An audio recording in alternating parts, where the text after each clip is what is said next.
अस्सलाम वालेकुम नाज़रीन, प्रोग्राम ओपिनियन विद अली काजी में बली कार आवां यासिर अहमद हमको स्टूडियो में ज्वाइन करता सीनियर तज्ज़ियाकार Ali Qazi sahab. Welcome Ali sahab. Thank you. Ali sahab, supreme court जी राय त अची वई, जेको एक्सपेक्टेड हुई त छा राय आहे त हाणे सम्झ में वाक़ई थोड़ी ॻाल्हि थोड़ी कंफ्यूजिंग आहे। क्लेम ॿिन्ही पार्टियुनि जे तरफ़ां अचे थो त असां विक्टोरियस आहियूं हिन रेफरेंस में। ॾिसो ॻाल्हि किथां शुरू थी, ॻाल्हि मुंड खां झलिजे न शुरू खां। असल ॻाल्हि इहा हुई त जेको ओपन वोट सेनेट में सेनेटर्स जी चूंड लाइ छा वोट ओपन थी सघे थो या नथो थी सघे थो त छा हुन लाइ आइनी तरमीम जी ज़रूरत आहे या ही सिंपल इलेक्शन रूल्स में एक्ट में तरमीम करे थी सघे थो या नथो थी सघे। हुकूमत पुरुमीद हुई त हिन लाइ आइनी तरमीम ज़रूरी न आहे, इन करे हू पुरुमीद हुई, तंहिंजे करे हुन अॻुवाट ऑर्डिनेंस बि कढी छॾियो।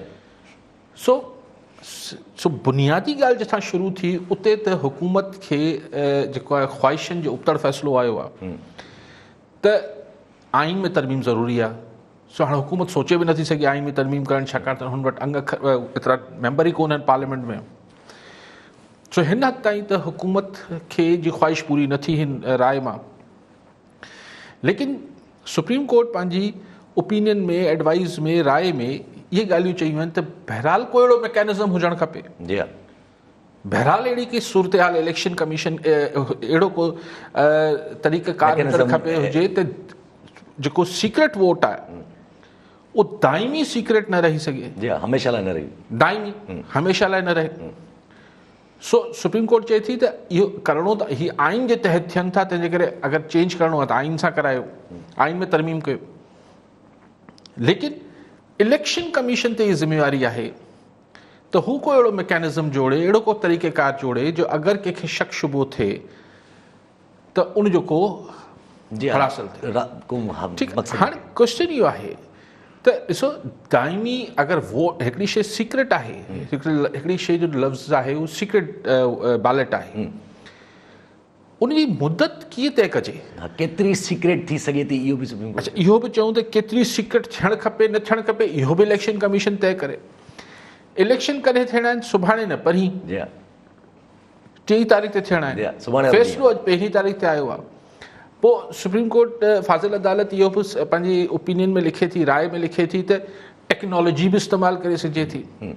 हाणे 24 कलाकनि जे अंदरि कहिड़ी टेक्नोलॉजी अप्लाई थींदी, हिन लाइ अगरि को सॉफ्टवेयर जुड़े थो, को शइ जुड़े थी त पोइ सिधी ॻाल्हि आहे।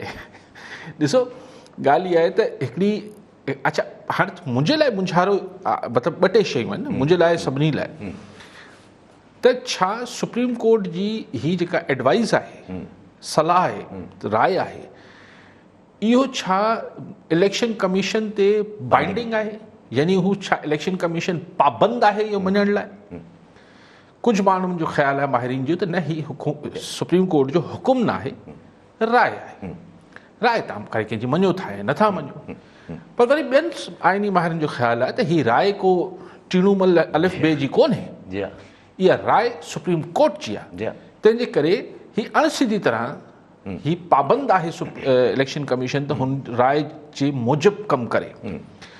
अच्छा, राय बि को बिल्कुलु ईअं आहे त हुन में ही जेको सवाबदीद आहे इलेक्शन कमीशन छॾी वई आहे, त हू ॾिसे त ट्रांसपेरेंट केतिरी कजे, केतिरी न कजे, कीअं कजे, केतिरो सीक्रेट कजे, इहो इलेक्शन कमीशन जो कमु आहे। सो इलेक्शन कमीशन पंहिंजे इजलास में पंहिंजे कम जो तायुन हुनखे पाण करिणो आहे, ठीकु आहे, इहो सुप्रीम कोर्ट चयो आहे। सो हिकिड़ी ॻाल्हि त इहा आहे त छा ही पाबंद आहे या न आहे सुप्रीम कोर्ट। ॿी ॻाल्हि हिन में इहा आहे, इलेक्शन कमीशन, ॿी ॻाल्हि इहा आहे त छा सुप्रीम कोर्ट जो फ़ैसिलो जेको अॼु आयो आहे, फ़ैसिले सां मुराद इहा राय जेका आहे, हाणे छा ही परीं थींदड़ सेनेट ते ज़रूरी आहे लागू थियणु या ईंदड़ इलेक्शन्स ताईं? छाकाणि त सुभाणे न परीं हिकिड़ो ई तरीक़ो थी सघे थो। उहो तरीक़ो इहो थी सघे थो त तव्हां 2 टे तरीक़ा थी सघनि था। हिकिड़ो आहे त बैलेट पेपर जेके अञा न छपिया आहिनि उन में सीरियल नंबर जेको काउंटर फोलियो हूंदो आहे, जितां फाड़े ॾींदा आहियो, हिकिड़ो पासो त हुते रहंदो आहे न, उहो नंबर ऐं जेको बैलेट पेपर ते नंबर आहे उहो मैच थिए। मिसाल सुभाणे केरु इल्ज़ाम आणे त धांधली थी आहे, त मिसाल 350 क़ौमी असेंबली जा वोट पिया आहिनि, त उहो 350 भेटे ॾिसनि त मिसाल मिसाल नवीद कमर साहब पीपल्स पार्टी जो है उनखे 34 नंबर बैलेट पेपर मिलियो तो 34 नंबर जेको हू अंदर बैलेट पियो आहे वोट पियो आहे उहो ॾिसजे त उते पीपल्स पार्टी जे निशान ते वोट लॻल आहे या PTI जे बल्ले ते लॻल आहे उहो ॾिसी सघिजे थो। ॿियो तरीक़ो इहो थी सघे थो अॻो पोइ नाला लिखी छॾियो जी हा भई अॻो पोइ नाला लिखी छॾियो उन्हनि जा MNAs ऐं MPs जा पर पोइ सीक्रेट त कुझु बि न रहियो। जी हा पोइ त सीक्रेट न रहियो। लेकिन ॾिसूं अञा छा इलेक्शन कमीशन करे थी।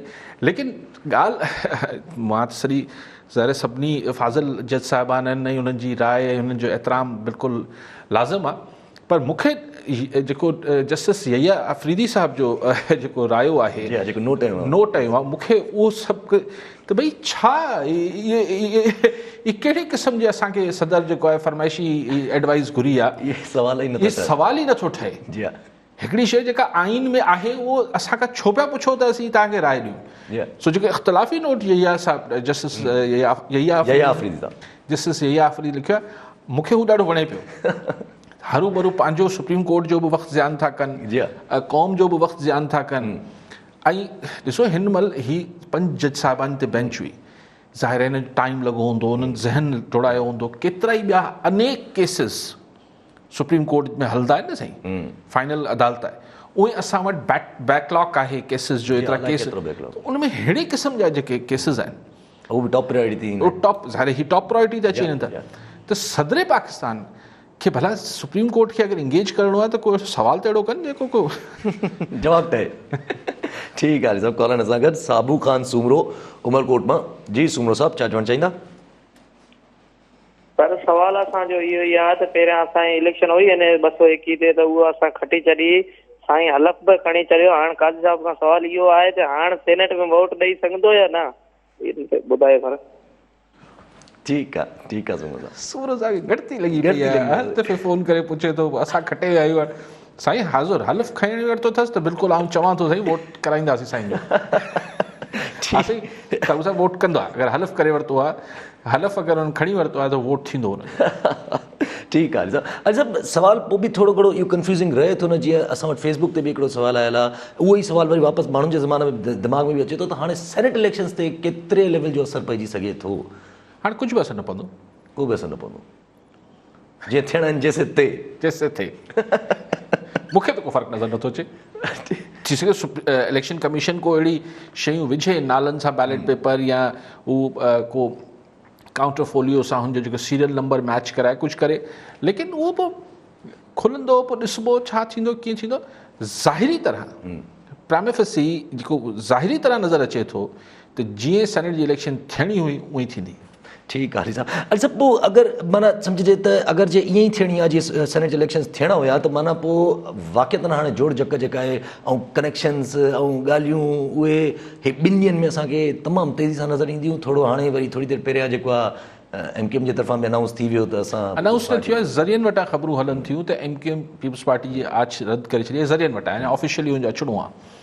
लेकिन कल्ह बि डिस्कस कयो पिए त MQM ज़ाहिर सही जॻह तां व्हाट्सएप मैसेजिस ॾिसंदी ऐं पोइ फ़ैसिलो कंदी छाकाणि त पॉलिटिकली हुनखे सूट करे थो त हू सिंध में पीपल्स पार्टी सां ठाह करे वठे त जीअं पावर शेयरिंग करे सघे सिंध जी हिकिड़ी वफ़ाक़ी वज़ारत सां कुझु नथो थिए। कराची में माण्हुनि जा मसइला हे हो ऐं PTI उहे बि हुनजी हिकिड़ी फितरी मुखालिफ़ आहे छाकाणि कराची में मैंडेट जेको MQM जो पहिरियों दफ़ो 40 सालनि में टुटो आहे उहो PTI अची खसियो आहे त कंहिं बि सियासी लॉजिक तहत पॉलिटिकल लॉजिक नथी ठहे मंतक नथी ठहे त MQM ऐं PTI इतिहादी रहनि।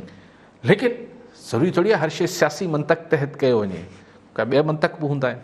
ठीकु आहे साहिबु मज़बूत ऐं सघारा मंतक बि त हूंदा आहिनि। जी हा इन ते अचूं था पिया इन ते सुवालु आहे हिकिड़ो पर पोइ पहिरियां कॉलर वठी वठूं। शकील अहमद शेख राणीपुर मां।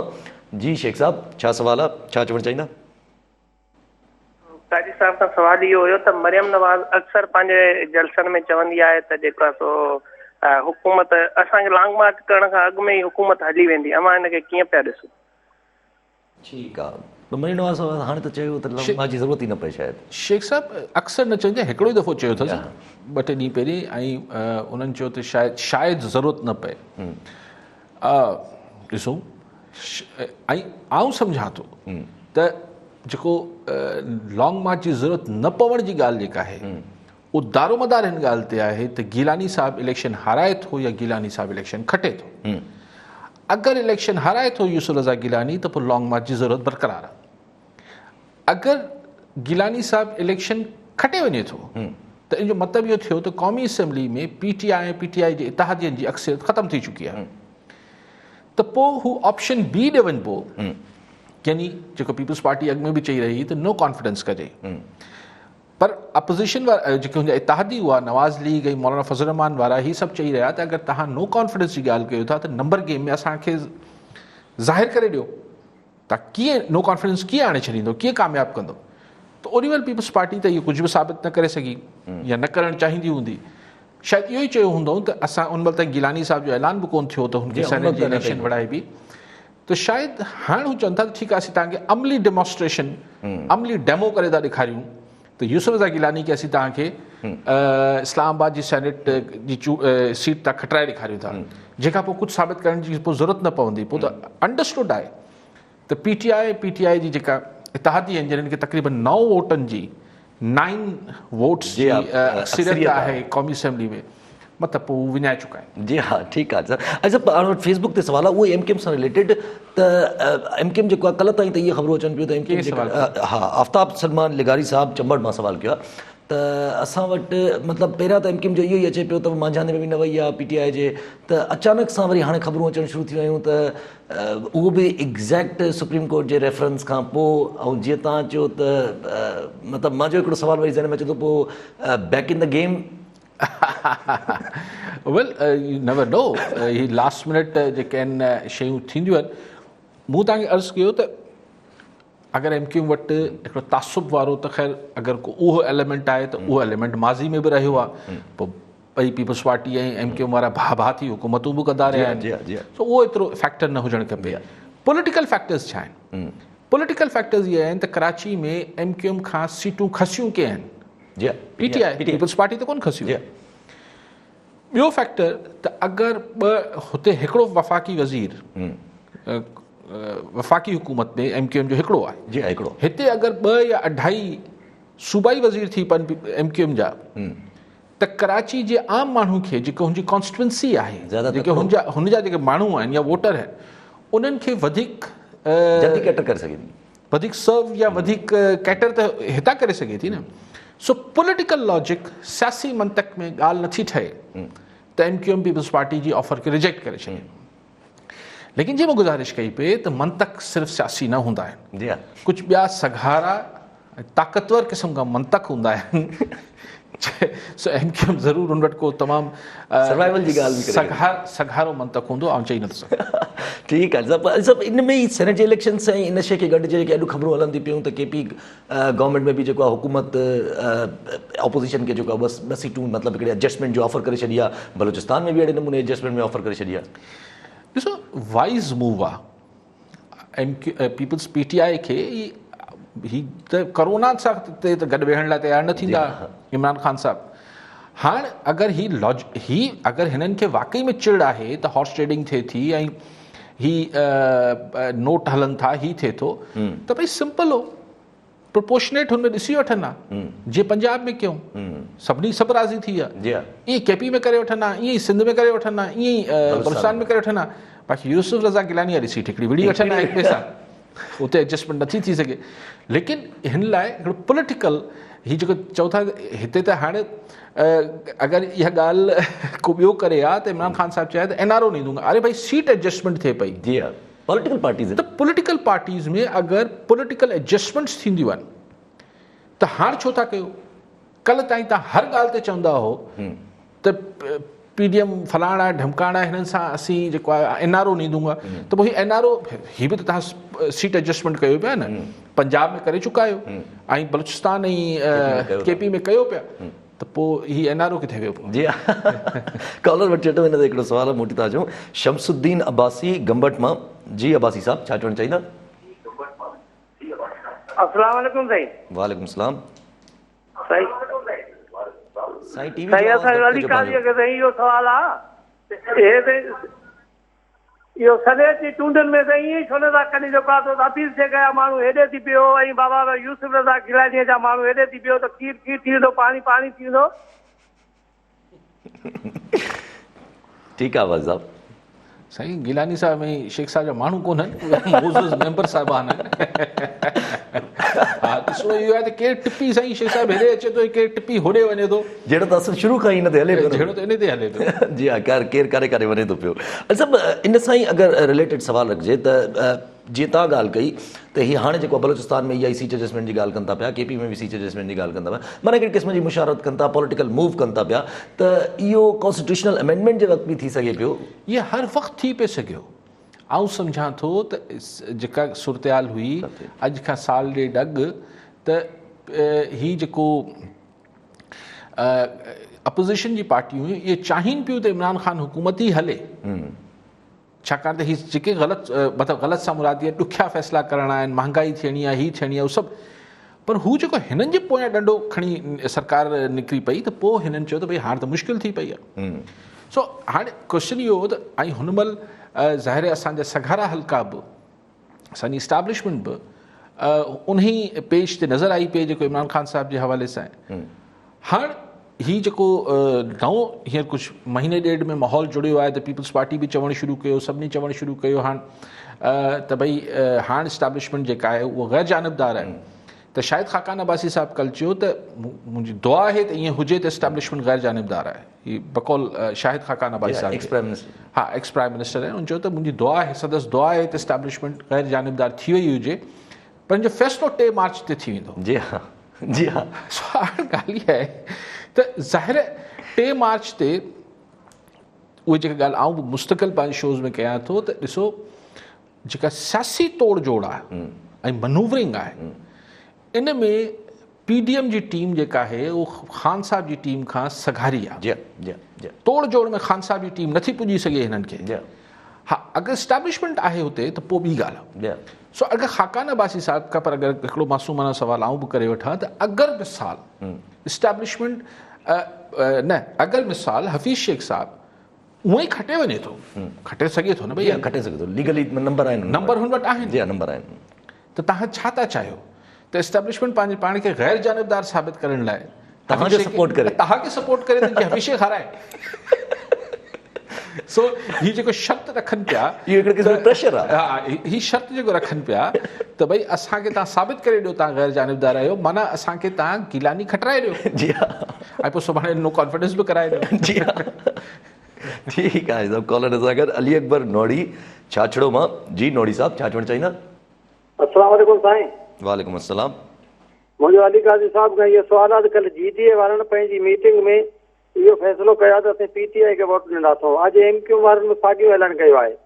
इहे ॿई पार्टियूं ज़ाहिर ज़रूरु इस्टेब्लिशमेंट हामी आहिनि, पोइ छा इन में अंदाज़ो लॻाए सघिजे त इस्टेब्लिशमेंट अञा न्यूट्रल न थी आहे? ठीकु आहे नोड़ी साहब। अहिड़े क़िस्म जो सवाल इलाही बख्शर साहब ठरी मीरवा बि फेसबुक ते असांखां कयो आहे। इहो सिमिलर क़िस्म जो सवाल आहे त GDA जेको आहे वरी अली गौर महर साहब बि मिलण वई ऐं GDA जेको आहे तालुकात आहिनि, यूसुफ रज़ा गिलानी साहब जंहिं पहिरियों चवंदा हुआ त GDA किथे बीहंदी आख़िर, इहो सवाल आहे हुननि जो। साईं जो सवाल आहे त जेको आहे अगरि जे GDA MKM सपोर्ट में आहे PTI जे अञा ताईं, त हिन जो मतिलबु इहो ई सम्झिजे जे इस्टेब्लिशमेंट जेका अञा ताईं सपोर्ट में। हाणे ॾिसो इहो त हाणे फतवा जारी करणु आहे न, आउं नथो करे सघां भई MKM ऐं GDA खे सियासी तरह मिसाल वारो न खाईंदो हुजे। पीपल्स पार्टी मिसाल GDA खे सम्झ न ईंदो हूंदो न त पीपल्स पार्टी सां गॾु ठहूं त हासिल छा थिए, उहो त ईअं विहारे छॾींदा, हिकिड़ी एडवाइज़री हिकिड़ी वज़ारत ॾेई, ऐं पंहिंजा कम बि न थींदा। जी हा, जी हा, जी हा। सो ॻाल्हि इहा आहे त मिसाल मूंखे ख़बर न आहे त अगरि हुनखे सियासी तौर ते वारो न खाईंदो हुजे, थी सघे थो तॾहिं न वेंदा हुजनि। सो आउं हिनखे ईअं पक सां नथो, हीअ त ख़ाकान अब्बासी साहब वारी ॻाल्हि नोड़ी साहब बि करे पियो त जे नथा वञनि होॾे त माना अञा ख़ान हुकूमत खे जेको आहे इस्टेब्लिशमेंट जी सपोर्ट आहे, अञा ताईं सपोर्ट आहे। इहो त तव्हां हुनखे हिकिड़ो गंढे छॾियो आहे न मामले खे। जी हा, पंहिंजी त कंहिं पार्टी जी पंहिंजी सोच त का त छॾिजे न, त माना पॉसिबल आहे। इहे सोचण में बेनिफिट ऑफ डाउट ॾियण, सोचण में छा आहे? जी हा, पर इहो शर साहब जो जेको तव्हांखे सवाल टरी में इहो त सही शर साहब जो पुछणु आहे तव्हांखां, त माना प्रिडिक्शन पुछनि था त GDA जेका आहे उहा किथे बीहंदी वञी। फिलहाल GDA PTI सां बीठल नज़र अचे थी। कल पीर साहब पघारे शायदि अली गौर महर साहब सां मुलाक़ात कई है, अली गौर महर चयो त असीं PTI सां गॾु आहियूं। हाणे हू त सुभाणे परीं अंदरि वोटनि में ख़बर पइजी वेंदी, पर असल ॻाल्हि इहा हिकिड़ी ॿी बि आहे त हुनमें पंहिंजो पीर सदुद्दीन शाह साहब बि बीठल आहिनि सेनेट जा उम्मीदवार तौरु। सो GDA जा वोट त ज़ाहिर शाह साहब खे त पवंदा न, मतिलबु यूनुस साईं खे त ॾींदा न वोट। सो फ़िलहाल त नथो लॻे त हू जेका अॻु में हिकिड़ी केमिस्ट्री जी ॻाल्हि थी पई त यूसुफ रज़ा गिलानी जी माइटी बि आहे, पोइ हीअ बि आहे, उहो जहांगीर तरीन छो माठ थी वियो आहे, उहो किथे आहे? बिल्कुलु साउथ पंजाब ॻाल्हि इन ते अचूं था। पहिरियां कॉलर वठी वठूं। ज़ाहिद सुमरो शिकारपुर मां। जी सुमरो साहब, छा चवणु चाहींदा? सर अस्सलाम वालेकुम। वालेकुम अस्सलाम। सर हाणे खुरम शेर ज़मा जेको आहे सिंध जो PTI जेको आहे असांजो MP आहे, शायदि या पार्लियामेंट लीडर आहे, इन चयो त असांजा 3 माण्हू अगवा थिया आहिनि MP सर 7-7 8-8 इहे बॉडी गार्ड खणंदा आहिनि, किले छॾींदा आहिनि। इहे अगवा कीअं थी आहे, असांखे इहो थोरो साईं खां पुछणो आहे। छा आम माण्हू वारी कार घुमंदा पिया अथनि छा कराची में त उतां अगवा थी विया आहिनि? इहो साईं खां। ठीकु आहे, साईं न्यूज़ ॾिनी आहे। अच्छा, मूंखे ख़बर न आहे खुरम शेर ज़मान साहब जो अहिड़ो को बयानु आयो आहे साईं। सुमरो साहब मूं कोन पढ़ियो आहे। बाक़ी हिकिड़ो PTI वारो त अॼु मूं ॾिठो हींअर टाइम ते, उनजो मूं ॾिठो पियो बयानु, वीडियो बयानु हो त भई हू खुलेआम चए पियो त आउं PTI जे उम्मीदवारनि खे वोट न ॾींदुसि। पोइ मुबैना तौर ते हुन इल्ज़ाम हयो त उन्हनि पैसनि ते टिकटूं मिलियूं आहिनि, छा थियो आहे, जेके इल्ज़ाम लॻनि पिया PTI जे हिते कैंडिडेट्स ते। सो हुन त खुलियल चयो त आउं कोन ॾींदुसि, पर मूंखे सम्झ न आई ॻाल्हि त अगरि न ॾियणो होसि त अची वीडियो ते बयानु ॾियण जी कहिड़ी ज़रूरत हुई, पर हीअ न ॾिया। बाक़ी हीअ मूंखे ख़बर न आहे त खुरम शेर ज़मान इहो चयो आहे या न चयो आहे सुमरो साहब, पर MPAs ऐं MNAs जे खंभिजी वञण या गुम थियण का नई ॻाल्हि त न आहे। माज़ी में त माज़ी भरियो पियो आहे। छांगा मांगा जा जेके किसा थियनि था उहे छा थियनि था? जी हा, उहे ॻाल्हियूं इहे ई हा, त MP MNA अॻु में अगवा थिया आहिनि, हिकु नई ॻाल्हि त न आहे। ठीकु आहे साहब। कॉलर सां गॾु तुफ़ैल जमाली शिकारपुर मां। जी जमाली साहब, छा चवणु चाहींदा? नवाब शाह मां। जी सर, मुंहिंजो अली काज़ी साहब खां इहो सुवालु आहे जेको अॼु ही सुप्रीम कोर्ट जो पंहिंजो जेको फ़ैसिलो आयो आहे त वोटिंग ॻुझी थींदी, ऐं उन खां पोइ वरी इहो बि चयो आहे त जेको आहे हिनखे इलेक्शन कमीशन खे घुरिजे त हिननि जदीद टेक्नोलॉजी जो इस्तेमालु कनि, ऐं ॿियो त वोट आहे उहो घणो टाइम ॻुझो बि नथो रही सघे। त इन जो मक़सदु इहो छा थियो त बायोमेट्रिक इलेक्शन है या वोट ॻुझो मतिलबु वरी सुभाणे जेकॾहिं पंहिंजो PTI इलेक्शन में हाराए थी वञे सेनेट जी, त छा हू एप्लीकेशन ॾेई ऐं जेको आहे वोट चेक कराए सघंदा त असांखे कंहिं वोट न ॾिना ऐं कंहिं ॾिना? इहो आहे। ठीकु साईं जमाली साहब, इन ते पाण सभु मुंधल आहियूं या ॾिसो इलेक्शन कमीशन अॼु राति ताईं को फ़ैसिलो कंदी, छाकाणि त सुभाणे त उनखे बैलेट पेपर छपणा आहिनि। त अगरि इहो हू को तरीक़ो हुन में कढंदी त उन जेको यानी काउंटर फोलियो जेको आहे जिते बैलेट पेपर जो उनखे नंबर सीरियल सां मिलाईंदी, छा कंदी, उहो थोरो चिटो थी वञे त पोइ सुभाणे ॻाल्हाईंदासीं इन ते जमाली साहब। ज़ाहिर अदालत जी राय त ईअं आहे त कुझु विच थरो तरीक़ो कढो, ॾिसूं। हा, पर गॾोगॾु इहा राय ॾियण खां पोइ सुप्रीम कोर्ट चए थी त पर आख़िरी फ़ैसिलो इलेक्शन कमीशन खे करिणो आहे त केतिरो हिन खे सीक्रेट बैलेट खे रखणु चाहे थी, नथी रखणु चाहे, केतिरो शफ़ाफ़ करे थी, इहो सॼी ज़िम्मेवारी इलेक्शन कमीशन जी आहे। त ॾिसूं इलेक्शन कमीशन छा फ़ैसिलो करे थी। ठीकु आहे साहब। अच्छा, फेसबुक ते असां वटि दीपक कुमार जीरामाणी मटियारी मां सुवालु कयो आहे त इहो सुवालु आहे बि काफ़ी इम्पोर्टेंस रखे थो पियो त सेनेट इलेक्शन्स में जीअं पीपल्स पार्टी ऐं PDM बि फुल ज़ोर हणे थी पई त यूसुफ रज़ा गिलानी साहब खे खटिणो आहे। हाणे जेके ख़बरूं अचनि थी पियूं त MKM जेका आहे उहा वोट करे थी पई, GDA जेका आहे उहा फ़िलहालु नज़र अचे थो पियो PTI सां गॾु आहे। त अगरि एस्टेब्लिशमेंट गॾु आहे, मिसालनि जीअं अगरि जे गॾु आहे, दीपक कुमार साहब जो सुवालु पुछियो, जे गॾु आहे त पोइ एतिरी विक्टोरियस क्लेम्स ऐं पीपल्स पार्टी त भई असां जेको आहे ओपन वोट में बि असां हाराईंदासीं यूसुफ रज़ा गिलानी खे, हिन वक़्तु जेको एतिरो क्लेम कनि था पिया PDM वारा, त पोइ इहो कहिड़े फ़ाइदे में आहे? मतिलबु छा थींदो अगरि जे ॾिसो ॻाल्हि इहा आहे त पीपल्स पार्टी या यूसुफ रज़ा गिलानी साहब, पाण यूसुफ रज़ा गिलानी बि चयो, बिलावल भुट्टो साहब बि चयो त भई इस्टेब्लिशमेंट ज़ाहिरी तरह गैर जानबदार नज़र अचे पई। हाणे इहो यूसुफ रज़ा गिलानी साहब बि एक्स प्राइम मिनिस्टर रहियो आहे, बिलावल साहब बि पार्टी जो बहरहाल हेड आहे। हिननि अगरि सिर्फ़ु पंहिंजी ज़ाती मुशाहिदे ते मूंखे नथो लॻे चयो हूंदो, कुझु अहिड़ा सिग्नल्स, कुझु अहिड़ा वाक़िया थिया हूंदा, कुझु अहिड़ा मामलात थिया हूंदा जिथे हिननि खे इहो महसूसु थियो हूंदो त न यार हाणे ईअं को गैर जानबदार आहिनि, नथा दबाव नथा विझनि। लेकिन थी सघे थो त आख़िरी मिनट ते इरादा चेंज थींदा आहिनि, फ़ैसिला तब्दील थींदा आहिनि, लास्ट मिनट चेंजिस ईंदियूं आहिनि फ़ैसिलनि में। असां त इहो ॾिठो आहे सॼी ज़िंदगी, त लास्ट मिनट ते सभु कुझु तय थियल हूंदो आहे, रिथियल हूंदो आहे, पोइ आख़िरी मिनट ते फ़ैसिलो चेंज थी वेंदो आहे। मुख़्तलिफ़ हुनजा सबबु हूंदा आहिनि। नथो चाहियां त एस्टेब्लिशमेंट जानिबदार थी वई हूंदी, लेकिन मतिलबु इहा आहे त अगरि त हीउ जेको पीपल्स पार्टी या अपोज़िशन वारा ई ख़ुशियूं मल्हाइनि पिया त थी वई आहे, नवाज़ लीग नथी चए, नवाज़ लीग त अञा बि चए थी त 3 मार्च शायदि काका नबासी जा चयो। सो क्वेश्चन इहो आहे त छा भला हिकिड़ो ॾींहुं इंतज़ारु था करे वठूं, छो पाण वेही नजूमी छो थियूं। लेकिन आउं सिर्फ़ु एतिरी ॻाल्हि ज़रूरु चवणु चाहियां थो दीपक साहिबु, त ही पीपल्स पार्टी वारनि रुगो हाँ जे सोझरे ते इहा ॻाल्हि न कई हूंदी, उन्हनि वटि के सिग्नल्स हूंदा त ही ग़ैर जानिबदार थी चुका आहिनि, तॾहिं हिननि खे गिलानी साहिब खे अची बीहारियो बि अथनि। ॾिसो न त छो हिकिड़े माण्हू खे अची ॾिठो कनि त भई अची सेनेट जे इलेक्शन में बीहो, पोइ हुनजे अञा उहो खटियो कोन्हे त हुनजे चेयरमैन करण लाइ बि लॉबिंग शुरू थी वई आहे। पको आसरो हूंदो पोइ आख़िरी मिनट ते, पोइ ॾाढी एम्बेरसिंग पोज़ीशन पीपल्स पार्टी जी थींदी अगरि गिलानी साहिबु हाराए वियो वॾे नंबरनि सां, त पीपल्स पार्टी लाइ पॉलिटिकली त हिकिड़ी ख़ैर पोइ चवंदा धांधली थी। ठीकु आहे साहब, हालांकि वोट तव्हां आहिनि PTI वटि पोइ बि ठीकु आहे साहब। कॉलर नज़र सां गॾु मंसूर अब्बासी शिदात कोट मां। जी अब्बासी साहब छा चवणु चाहींदा? साईं अस्सलाम वालेकुम।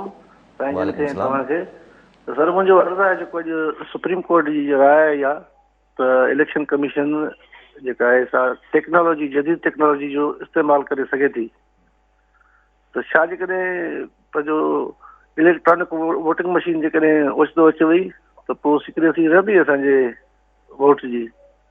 ऐं ॿियो तव्हांजे चैनल ते हाणे पियो साईं त 2 MP अगवा थी विया आहिनि MQM जा, त पोइ इहो अगवा केरु करे सघे थो साईं? पुलिस खे बि इत्तला ॾिनो आहे MQM, साईं थोरो राय ॾियनि। हींअर प्रेस कॉन्फ्रेंस खुर्रमशेर ज़मान साहब कई आहे त असांजा 3 MP जेके अगवा थी विया ऐं MQM जा 2, MQM जा 2 जी अञा ताईं न आहे कंफर्म, बाक़ी PTI वारनि जी कंफर्म थी। ठीकु आहे, जेको क्लेम कंदा सही। पहिरीं साईं जवाबु ॾेई वठूं। भाई साहिबु इलेक्ट्रॉनिक वोटिंग मशीन सां छा साबित थी वेंदो?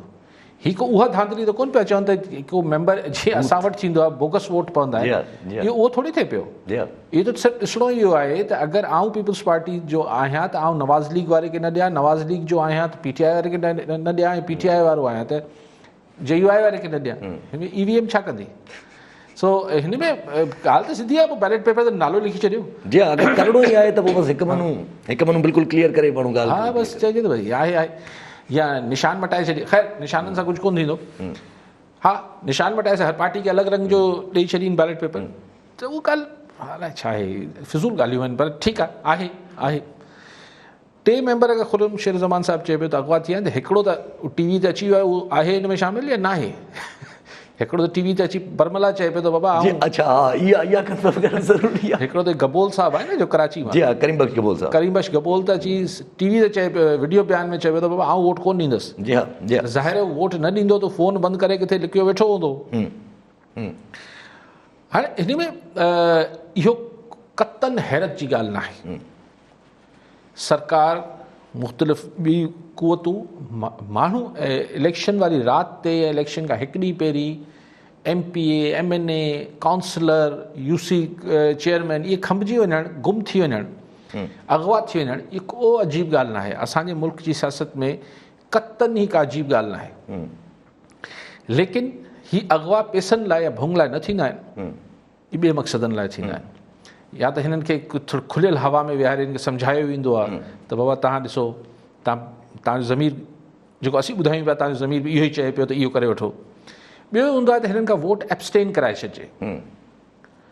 हिकिड़ो तरीक़ो इहो बि त हुजे थो न भई, अगरि PTI वटि मिसाल मूंखां वॾा घणा आहिनि, 20 25 केतिरा MP? 22 त उन्हनि 22 जे हिसाब सां अंदाज़ो कयो हूंदो त असांखे 2 सेनेटर मिली वेंदा। मिसाल मूंखे कैलकुलेशन्स मूं न कयूं आहिनि, त हाणे ओचितो जा 4 MP शॉर्ट थी वञनि, उन ॾींहुं इलेक्शन वारे ॾींहुं त हाज़िरी न थियनि, भले ॿिए खे वोट न ॾियनि, हिन जा MP त खुटी पिया न, हिन जा वोट त खुटी पिया न। त एब्सटेन कराइण जो बि हिकिड़ी स्ट्रेटेजी हूंदी आहे। त गुम कराइण जो मतिलबु इहो न आहे त हुनखां ज़ोरी ॿिए खे वोट ॾियारिजे। पोइ चइबो तूं घर वेठो हुज न, जी हाँ, जी हाँ। हलो दुबई घुमाए अचूं तव्हांखे। सो त हू के ज़माने में जॾहिं बीबी जे ख़िलाफ़ मोहतरमा शहीद जे ख़िलाफ़ जेका नो कॉन्फिडेंस जी मूव आई, त हुन में पोइ MNAs खे छांगा मांगा जेको रेस्ट हाउस पंजाब गवर्नमेंट हुई हिकिड़े पासे नवाज शरीफ साहब जी, बीबी जी फेडरल में हुई, त पोइ छांगा मांगा जे जंगलनि में अलाए रेस्ट हाउसिस में अलाए किथे खणी विया MNAs खे। सो MNAs ऐं MPs जो अगवा थियणु या गुम थियणु को न पहिरियों दफ़ो थिए पियो, अलाह करे आख़िरी दफ़ा हुजे। मतलब इन में हिकिड़ो सुवाल आहे त सिंध सरकार जे ख़िलाफ़ जेको PTI सरकार हिन वक़्तु केस डिलो करे थी, हिकिड़े क़िस्म जो इहो थी चवे त जीअं हली बादल शेख वारो मसइलो, वरी हाणे अगवा जी न्यूज़, इहा थोरी ॿिए तरफ़ रिंग्स बेल्स बि त करे थी न। हींअर PTI जे तरफ़ तव्हां इशारो कयो पिया त को ड्रास्टिक एक्शन सिंध में गवर्नर राज या अहिड़ी का शइ, हिन महिल PTI सरकार हिन पोज़ीशन में ई न आहे। हिन महिल हुनखे 2 चैलेंजिस तमामु वॾा आहिनि। हिकिड़ो चैलेंज आहे सेनेट जी इलेक्शन, ऐं सेनेट जी इलेक्शन में बि ख़ासि तरह हफ़ीज़ शेख खे खटाइणु, इहो वॾो चैलेंज आहे। हिकिड़ी हथु सीट KP में, हिकिड़ी हथु सीट बलूचिस्तान में हेठि मथे थी वई त को आसमान कोन किरी पवंदो, बल्कि ऑन द कॉन्ट्ररी PTI खे हिकिड़ो जेको आहे उहो वरी पंहिंजो नैरेटिव त भई ॾिसो बेईमानी आहे, ॾिसो असांजा MP वधीक हुआ, नंबर चार्ट खणी ईंदा प्रेस जे साम्हूं, ऑन द कॉन्ट्ररी हुननि खे वधीक ॻाल्हाइण लाइ मवादु मिली वेंदो। पर हफ़ीज़ शेख जो हराइणु उहो हिकिड़ी मतिलबु टेक्निकली ऐं politically speaking, not technically, politically speaking, हू नो कॉन्फिडेंस थी वियो इमरान ख़ान साहब जे ख़िलाफ़। सो उन ते हू इंतिहाई सेंसिटिव हूंदा। सो इहो वॾो चैलेंज आहे हींअर ख़ान हुकूमत लाइ। ॿियो चैलेंज आहे त अगरि 26 मार्च ते वाक़ई में ही लॉन्ग मार्च कनि पिया, जेको एलानियल लॉन्ग मार्च आहे, त फ़िलहालु हू सिंध हुकूमत में गवर्नर राज ऐं अहिड़ा कमनि में शायदि न पवणु चाहे। ठीकु आहे साहब। अच्छा, पाण वटि तमामु घणा सवाल अचनि था पिया। पंहिंजो राशिद लतीफ़ शर साहब ठरी मीर बाबा कयो आहे, मज़र अबड़ो साहब, शाहनवाज़ गुंबर ऐं ॿियनि जेके सवाल कया आहिनि साॻे हिसाब जा, त तमामु घणा चीज़ मतिलबु इन हिसाब सां त GST ऐं PST जेको पोस्ट एडवर्टाइज़ थी हुई हुन में ग्रेजुएशन रखी वई आहे। पहिरियां हिन में तालीमी जेका रिक्वायरमेंट हुई उहा इंटरमीडिएट हुई, त पोइ इहो हुननि जो पुछणु आहे त इहो हिकिड़े क़िस्म जो ज़ुल्म आहे इंटरमीडिएट जे ॿारनि सां जेके इंटरमीडिएट पास। छा करणु खपे? ग्रेजुएशन पहिरियां इंटरमीडिएट पास हूंदी, GST ऐं PST जी पोस्ट आहे, पर हाणे चवनि था त उहे ग्रेजुएशन करे छॾी अथऊं, त उन करे उहे चवनि था त इहो ग़लति आहे, इहो न थियणु खपे, असां ज़ुल्म आहे। पर उनजी जेका क्वालिफिकेशन आहे उहो वधाए छॾी अथनि, जी हा, रिक्वायर्ड जी क्वालिफिकेशन। हा, रिक्वायर्ड क्वालिफिकेशन, क़ाबिलियत। ग्रेजुएट्स ऐं मास्टर्स बि इलाही बेरोज़गार घुमनि था। जी हा, त हू चवनि था त माना इंटर वारनि लाइ इहो ज़ुल्म थी वियो, त न थियणु खपे। हा बहरहाल ठीकु आहे, अगरि थोरो उस्ताद वधीक क्वालिफाइड हुजे त को हर्ज न आहे। जी हा, हिन में को हर्ज न आहे। ठीकु आहे सभु। अरे सभु पाण मोटी अचूं हिन ॻाल्हि ते, त हिकिड़ी सिंध जी अॼु हिकिड़ी इहा ई ख़बर पड़ी, ईअं ई हिसाब सां जीअं सिंध सां रिलेटेड ई जीअं ही 3 अगवा थिया आहिनि, त वफ़ाक़ ऐं सरकार वरी साॻो साम्हूं आया आहिनि घणनि ॻाल्हियुनि ते, वरी हिकिड़ी पुलिस जे मसइले ते बि साम्हूं आया आहिनि, त रोटेशन जे तहत उन्हनि को 6 DIGs जेके आहिनि उहे हेॾे होॾे ट्रांसफर करण जी कोशिशि कई, जंहिंमें सिंध सरकार थुको आहे, उन ते वरी भरम। हा, इहो चोथों ॾींहुं जो किसो आहे, हिते ॻाल्हायोसीं बि यासिर, त हाणे में हिकिड़ी राय इहा आहे त जेका एस्टेब्लिशमेंट डिवीज़न आहे उन में हिकिड़ी तासुब जी निगाह, तासुबी किसो बि थिए पियो सिंध सां। ॿियो ख़्यालु इहो आहे त थोरो सिंध पुलिस खे, हाणे मुख़्तलिफ़ राय आहिनि माण्हुनि जा, ॿियो राय इहो आहे त सिंध पुलिस खे हिकिड़ो न्यापो मोकिलिजे IG साहब खे बि ऐं ॿियनि खे बि, त बाबा आख़िर में तव्हां फेडरल सर्विसिस जा माण्हू आहियो, तव्हांखे फेडरल हुकूमत खे ई वधीक रिस्पॉन्ड करणु खपे, सूबाई सां वधीक वफ़ादार थियण जी ज़रूरत न आहे। सो हाणे ख़ुदा ख़बर छा आहे किसो, लेकिन ख़ुदि जेके ही प्रमोशन्स थियूं आहिनि, ही जेके प्रमोशन्स कल्ह थियूं आहिनि 21 में, इन में बि तव्हां ॾिसो त सिंधी ऑफिसर्स न हुजण जे बराबरि आहिनि, ऐं FBR में त हिकिड़ो बि न थियो आहे। सो बहरहाल ब्यूरोक्रेसी जे हवाले सां इहो हिकिड़ो सिंध जे माण्हुनि खे काफ़ी पुराणी रिज़र्वेशन्स आहिनि, हींअर बि आहे। पर सभु सिंध सरकार त मना करे छॾियो उन्हनि खे, त छॾिजो ई न चार्ज अॼु। बहरहाल सिंध सरकार वरी हिकिड़ी पोइ कोटनि में, पोइ हिते, पोइ हुते हिकिड़ी थींदी IG वारे मसइले ते, हा घेल घेला थींदी, लेकिन अल्टीमेटली त फेडरल सर्विसिस जा माण्हू आहिनि, वञिणो त पवंदो। ठीकु आहे। सभु कॉलर सां गॾु नज़ीर बलोच मीरपुर ख़ास मां। जी बलोच साहब, छा चवणु चाहींदा? साईं, सभ खां पहिरीं त अस्सलाम वालेकुम। वालेकुम सलाम। हा, ही सेनेट इलेक्शन जे हवाले सां अली काज़ी साहब जिन खां सवाल करणो आहे त छा ही सगारी दुरियुनि जा इशारा अची विया आहिनि त उहो जेको आहे न्यूट्रल थी विया आहिनि? अॼु शाम जो इस्लामाबाद में, अॼु असांजे मीरपुर ख़ास जो MN आहे सैयद अली नवाज़ शाह आज़ाद हैसियत में खटियो आहे, उन सां अॼु बिलावल भुट्टे साहब ऐं पंहिंजो यूसुफ रज़ा गिलानी साहब मुलाक़ात कयूं आहिनि। ॿिए पासे मीडिया ते बि हले पई त MQ बि नीम रज़ामंद जेको थी आहे ऐं ॿिया PTI जा कुझु MPs वग़ैरह, छा हिन में अव्हां कीअं महसूस था करियो त इहे सगारी धुरियूं जेको आहिनि इहे न्यूट्रल थी वियूं आहिनि सेनेट इलेक्शन जे हवाले सां? इहो जेको आहे मुंहिंजो सुवालु आहे। अली काज़ी साहब जिन सां मूंखे तफ़सील कनि। ठीकु आहे बलोच साहब,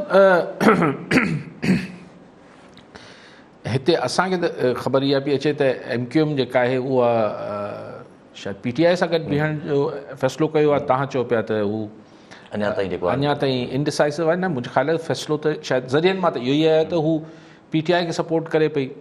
अली नवाज़ शाह साहब जी ख़बर तव्हां अगरि ॿुधायो पिया त हुननि मुलाक़ात कई आहे।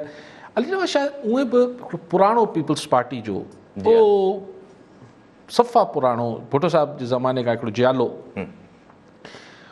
उन सां पोइ ज़ाती हिकिड़े हुनजे ख़्याल में हुन सां ज़ाती थी, हुनखे अकोमोडेट न कयो वियो, उहो इंडिपेंडेंट बीठो, इंडिपेंडेंट बीहण खां पोइ खटे वियो। ईअं ई थियो तक़रीबन सिंध में काफ़ी आहे, लाड़काने में बि ईअं ई थियो, अब्बासी ख़ानदान। सो ॻाल्हि इहा आहे त ज़ाहिर ऐं अली नवाज़ शाह जी को हाणे ज़ाती दुश्मनी त पीपल्स पार्टी सां कोन्हे। सो ऐं हू इंडिपेंडेंट ई रहियो, PTI में न वियो, न त शायदि उन किथे अकोमोडेट करे वठे हा। PTI को वज़ारत अली नवाज़ शाह साहब खे ॾेई छॾिया। सो हुनजो लाड़ो त अॼु बि पीपल्स पार्टी ॾे हूंदो, पर पीपल्स पार्टी जी जेका ॿियूं लॉबीज़ आहिनि उहो हुनखे शायदि लोकल जेका लॉबिंग थींदी आहे उनमें हू एडजस्ट न पियो थियो। पर हींअर ज़रूरत आहे पीपल्स पार्टी खे हिकिड़े वोट जी ज़रूरत आहे। त अली नवाज़ शाह जो वञणु जेको आहे उनखे पाण हुते नथा जोड़े सघूं त की सघारा हल्का किथे मूव कनि पिया न पिया कनि, लेकिन एतिरो महसूसु थिए थो। ॾिसो, PTI जा 2 अगरि खुरमशेर ज़मान चए पियो त माना 2 MPs अगवा थी विया आहिनि, अगरि हीअ ॻाल्हि बरक़रार रहे थी सुभाणे ताईं, त पोइ हिन मां इहो मतिलबु त कढिजे त सिंध में PTI पूरो माहौल जोड़े पई त सेनेट जी इलेक्शन में धांधली थी आहे। माना पोइ जेके एक्सपेक्टेड PTI जा उम्मीदवार आहिनि जेतिरा खटणा हुआ शायदि ओतिरा न खटे सघंदा अपोज़िशन जा। माना इहो माहौल जुड़े पियो सिंध मां जेतिरा खटणा हुआ, सिंध मां जेतिरा खटणा। सो हाणे उहो हाणे ॻाल्हि इहा आहे त हिन मां जेको बलोच साहब जीअं वणे तव्हां मतिलबु कढो त कहिड़ी धुर किथे सघारा हल्का कंहिंखे सपोर्ट कनि पिया न पिया कनि, पर जेको ज़ाहिरी सूरत हाल आहे उहो इहो ई आहे त PTI ही जेको अगरि चवणु शुरू कयो आहे त असांजा 2 माण्हू खमिजी विया आहिनि, मतिलबु सिंध में त पाण खे पीपल्स पार्टी जी हिकिड़ी अधु सीट वधंदे नज़र अचे थी पई। ठीकु आहे सर, कॉलर इन असां सां गॾु गुलाम मुस्तफ़ा दस्ती कश्मीर मां। जी दस्ती साहब, छा चवणु चाहींदा? साईं अली काज़ी सां सवाल आहे सर। अस्सलाम वालेकुम काज़ी साहब। वालेकुम सलाम।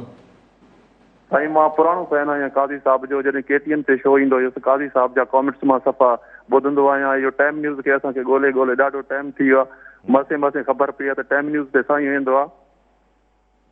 जी, सवाल छा आहे साईं? सर सवाल इहो आहे त सर जॾहिं पोएं दफ़े सेनेट इलेक्शन थी हुई त PTI जो गुलाम सरवर साईं इन जा मेंबर पूरा न बि हुया त खटी वियो हो, त तॾहिं इमरान ख़ान खे साईं उन टाइम शफ़ाफ़ पोलिंग नज़र कोन आई। हिन दफ़े गीलानी साहब जेकॾहिं खुफ़िया वोटिंग चाहिनि था त इमरान ख़ान खे हाणे माना शफ़ाफ़ पोलिंग नज़र अचे थो, चवे थो त शफ़ाफ़ इलेक्शन थियनि। उन टाइम इमरान ख़ान साहब खे इहो ख़्यालु छो न आयो सर? इहो ई सवाल आहे वॾी में। ठीकु आहे, हिकिड़ो नंढिड़ो कॉमेंट मतिलबु ऐड करे छॾियो इन ई सॼी ॻाल्हि में त गिलानी साहब जेको आहे उहो प्राइम मिनिस्टर साहब खे बि लेटर लिखियो आहे, वोट घुरियो अथऊं। हा, न इहो थींदो आहे भई, पुछणु असांजो कमु आहे। ओके, ईअं कंहिंखे कयो न त चए थो हाणे मूंखे अहिड़ो माण्हू सम्झे अचे न हूंदे, पुछणु त मुंहिंजो कमु आहे। सो ॻाल्हि इहा आहे त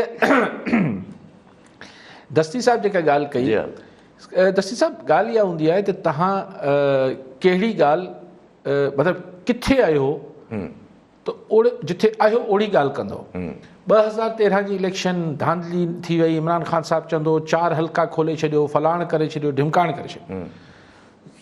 आसमान ज़मीन सॉरी आसमान ज़मीन हिकु करे छॾी ख़ान साहब पूरा 5 साल। पोइ 2018 खां पोइ सॼी पार्टियूं चवनि थियूं धांधली थी आहे, ख़ान साहब चवंदा न थी आहे। सो जॾहिं तव्हांखे जेका ॻाल्हि वारो खाईंदी आहे तव्हां उहो चवंदा आहियो। सो इमरान ख़ान साहब खे हींअर वारो खाए थो त इलेक्शन ओपन थियनि, माज़ी में वारो न पियो खाए थो, कोन चयो। अच्छा, ॿी ॻाल्हि इहा त ॾिसो, हू असांजे मुल्क जी इक़्तिदारी सियासत दस्ती साहिब ईअं आहे त उसूल जेके आहिनि, सुनहरी उसूल इहो आहे त वक़्तु अचण ते उसूल मटाए छॾिजे। सो असां वटि इहो सुनहरी उसूल जेको असांजी इक़्तिदारी सियासत जो आहे त भाई जी हा, उसूल ठहंदा इन करे आहिनि जी हा, जो वक़्तु अचण ते मटाए छॾिजनि। ठीकु आहे जनाब। कॉल असां सां गॾु वहीद अली लगारी बदीन मां। जी लगारी साहब, छा चवणु चाहींदा, छा सवाल हूंदो? अस्सलाम वालेकुम। वालेकुम सलाम। जय अली साहब, मुंहिंजो सवाल आहे साईं। जी जय अली, हुकूमत खे तक़रीबन 2018 जी इलेक्शन खां पोइ तक़रीबन 3-4 साल पिया थी आहिनि, जेको सो इन में हर ज़िले खे बजट त साईं मिलंदो हूंदो बिल्कुलु। ऐं इहो बजट केॾांहुं वञे पियो ज़िले जे सतह ते, उहो जेको मेंबर आहे ज़िले जो उनखे त माना मिलंदो हूंदो त बजट उनजे हथ में ईंदो हूंदो न। उहो आख़िर बजट किथे वियो ख़र्च थिए हींअर? ठीकु आहे लगारी साहब, ठीकु आहे लगारी साहब। ये जो बल्दियाती इदारनि जे मेंबर आहे चाचा, न हीअं त आहिनि ई कोन, ईअं त आहिनि ई कोन। हींअर चाचा आहिनि ई कोन उहे। अञा त को आसिरो बि न आहे, कुझु हींअर ख़बर बि त न आहे। एडमिनिस्ट्रेटर मुक़ररु थियल आहिनि। हींअर तव्हांजा बल्दियाती इदारा त ख़तमु थी विया आहिनि ऐं 4 साल कोन थिया आहिनि हिन हुकूमत खे, अञा 2.5 साल थिया आहिनि। बाक़ी पीपल्स पार्टी जो हिसाबु ॿुधंदो त पोइ हुनखे 12.5 साल थी विया। पहिरियों दफ़ो दौरु कयो ऐं 2.5 साल ई। सो फ़िलहाल साईं मेंबर कोन्हनि, फ़िलहाल एडमिनिस्ट्रेटर आहिनि बल्दियाती इदारनि में। ठीकु आहे साहब। बाक़ी बजट चाहे मेंबर हुजनि या एडमिनिस्ट्रेटर, उहो ॿुधाए नथो सघां किथे वञनि था। इहा तव्हांखे पक हूंदी त तव्हांजे रोड रस्तनि ते कोन था लॻनि। जी हा, रोड रस्ते ते कोन थो लॻे, भई वञनि काॾे त इहा ख़बर, इहा इहा ख़बर आहे, ख़बर सभिनी खे आहे, मूंखे बि आहे, पर ॿुधाईंदुसि कोन। ठीकु आहे साहब। आख़िरी कॉमेंट अगरि तव्हांखे वठी वठूं त फवाद चौधरी ऐं आसिफ ज़रदारी साहब जे ख़िलाफ़ु नाइली जो केस आहे, जेको आर्टिकल 62, 63 जे तहत कोर्ट पहिरियां बि चई चुकी आहे त इस्लामाबाद हाई कोर्ट ॾाढो जेको आहे पार्लियामेंट खे राय पार्लियामेंट खे लिखियो आहे, सेनेट चेयरमैन खे ऐं नेशनल असेंबली जे स्पीकर खे, त तव्हां असांखे राय ॾियो त तव्हां कोई अहिड़ो मैकेनिज़म ठाहे सघो था त तव्हांजा जेके पार्लियामेंटेरियन्स आहिनि उहे पाण ई अकाउंटेबल तव्हां कयो, असां कोर्ट में पॉलिटिकल मैटर्स इहे न अचनि। साईं ॾिसो, अकाउंटेबल दुनिया में चूंडियल नुमाइंदा हिकिड़े हंधि हूंदा आहिनि, उहे हूंदा आहिनि पंहिंजे वोटर जे साम्हूं। उनखां वधीक वॾो एहतसाब को ॿियो करे ई नथो सघे। सो बदकिस्मती सां असां वटि वोटर एहतसाब करे ई कोन थो। जॾहिं पोइ माण्हू जो हिकिड़ो दर बंदि थिए थो त दाहूं थियनि थियूं, ॿिए के हंधि थिए। पार्लियामेंट जे अंदरि अकाउंटेबिलिटी छा थींदी? अकाउंटेबिलिटी पार्लियामेंट जे अंदरि वॾी में वॾी थींदी आहे हुकूमत जी जेका अपोज़िशन कंदी आहे, उहो थिए कोन थी। सो असां वटि पोइ हर शइ अदालतनि ॾे हली वञे थी। सवाल इहो आहे त जेका जस्टिस आफरीदी साहब इंतिहाई अदब ऐं मुदबाना हुन सां अदालतूं अहिड़ा केस एंटरटेन छो थियूं कनि? इहो त अदालतनि जो सवाबदीद आहे न। बिल्कुलु सियासी मामला अदालतनि में न वञणु खपनि, पर जॾहिं अदालतूं हुनखे ॿुधण जोॻो करार ॾेई छॾीनि थियूं, अगरि इहो रिवाज पइजी वञे त न ॿुधंदियूं त माण्हू रुजू करणु बंदि कंदा। पर जेसि ताईं ॿुधनि थियूं त कंहिं न कंहिं धुर खे इहो वारो खाए थो त हलो अदालत में हलूं था। बाक़ी त फाज़िल अदालतनि जी मर्ज़ी आहे, जीअं मुनासिबु सम्झनि। लेकिन अकाउंटेबिलिटी या एहतसाब चूंडियल एवज़ी जो कंदो आहे हुनजो वोटर, उहो बदकिस्मती सां नथो करे त पोइ हेॾे होॾे ॾिसनि था माण्हू। ठीकु आहे साहब, वरी महिरबानी अली साहब। नाज़रीन, अॼु जे प्रोग्राम जो वक़्तु पूरो थियो, वरी मिलंदासीं ईंदड़ प्रोग्राम में। दुआनि में।